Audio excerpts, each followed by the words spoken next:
या बहिऱ्या सरकारच्या कानावर घालायचा प्रयत्न करतोय की आजचा जो आपला शेतकरी आहे, जो आपल्या सगळ्यांचा अन्नदाता आहे, त्याच्या मागण्या त्यांनी पूर्ण करायला पाहिजे आणि त्यांच्या झोपेतून त्यांनी जाग व्हायला पाहिजे।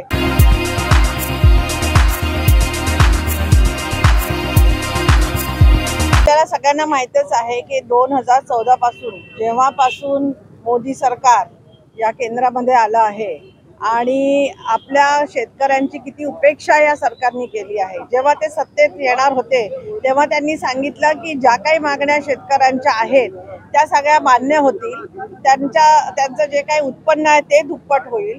पण त्याच्यानंतर आपण बघतोय की जीएसटी जास्तीत जास्त शेतीमालासाठी जे काही आपल्याला लागतं त्याच्यावर लावण्यात आलं, कधी हमी भाव देण्यात आली नाही। जर भाव वाढवला तर जेव्हा शेतकऱ्यांनी आपले पिकं विकली तेव्हा त्यांनी भाव वाढवला।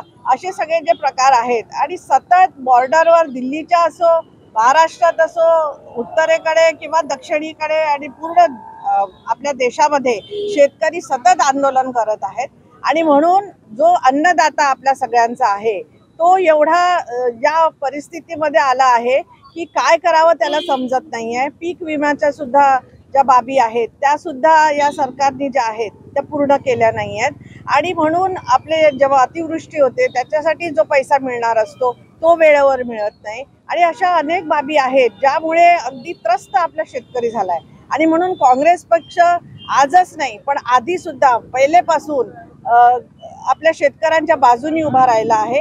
शेतकऱ्यांची कर्जमाफी सुद्धा काँग्रेस पक्षानेच केली होती, 2दा-3दा केली होती आणि म्हणून अशा सगळ्या बाबींना आम्ही काँग्रेस पक्ष म्हणून परत एकदा या बहिऱ्या सरकारच्या कानावर घालायचा प्रयत्न करतोय की आजचा जो आपला शेतकरी आहे, जो आपल्या सगळ्यांचा अन्नदाता आहे, त्याच्या मागण्या त्यांनी पूर्ण करायला पाहिजे आणि त्यांच्या झोपेतून त्यांनी जाग व्हायला पाहिजे।